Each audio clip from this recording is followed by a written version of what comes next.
This weekend, our nation honors the men and women who lost their lives serving our country. Memorial Day weekend is a time of reflection and is a time of remembrance.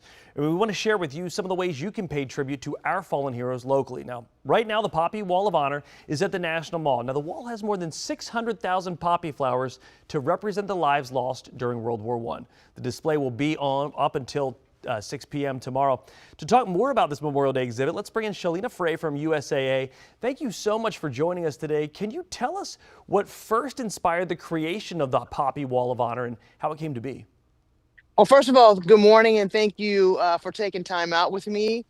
So for over 100 years, USAA has served the military community, honoring those who have served and those who've lost their life while serving is just core to our mission. And so we bring out this wall so that we can help people to remember those who gave their all so that we can enjoy the freedoms that we have each and every day. Yeah, I was wondering, first of all, why poppies? What was kind of the reasoning behind that? I know it has some history with World War I, but could you fill us in on that? Absolutely. So in 1915, a Canadian lieutenant colonel was standing over this field of beautiful red flowers after having lost a friend. It inspired him to write a poem called In Flanders Fields. And when he wrote that poem, there was an American professor who heard it. And so she wrote a response to his poem that's titled We Shall Keep the Faith.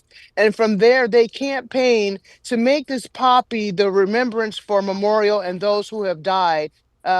Years after the war, that poppy then grew around the cemetery, the bodies of those who lost their lives on that field that day.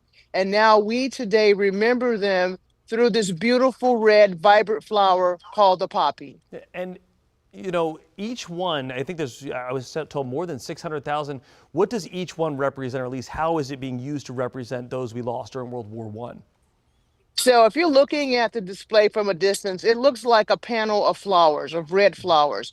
When you step into this memorial, you realize that each one of those 600,000 flowers that we have on display represents a life lost, represents an individual who served their country, represents a family who lost a loved one. And so we are inspired, especially on Memorial Day, to remember those folks that paid the ultimate sacrifice for their country. Yeah, and I was wondering if you could kind of give us an idea of some of what you can see there. I mean, it's more than just the poppies on the wall. It's more than just sort of the designs. There's a video and audio that people can really use to tap into the exhibit.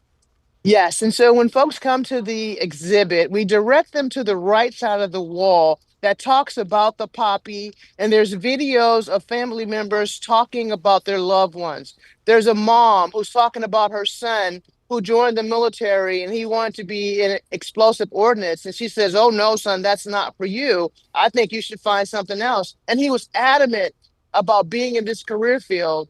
And he went out on a mission, and there was an ordinance that needed to be taken care of, destroyed, and he volunteered to do that and unfortunately lost his life. However, he saved the lives of his teammates. There's another panel where a father's talking about his son, and this was 55 or so years ago. And his son joined the military. He was out on a deployment, and he called his father and said, "Hey, Dad, would you send me a flag so that my team and I can take it out and we can display this flag and we'll give it back to you in honor of our service?" Well, his son received that flag and they did go out on a mission, unfortunately, where he lost his life. And that flag was given back to the father. And oh my goodness, it was vibrant when Dad sent it over, but now 55 years or so later, it's very faded, but it's still intact. And to that father, it represents the service of his son. For that father, it's a reminder of a son that he raised, a son that was unselfish, a son that wanted to serve his country and didn't have a problem after he raised his hand and saying, I'm willing to die for the freedom of this country. And so once they pass through this and they read about different wars, and then they step into this long panel, 134-foot panel of over 600,000 poppies. And now they get to feel the weight of those mothers' stories. They get to feel the weight that this is not just a box of flowers. These represent individual folks who raised their right hand, stood their ground, and said, I will stand in defense of this country.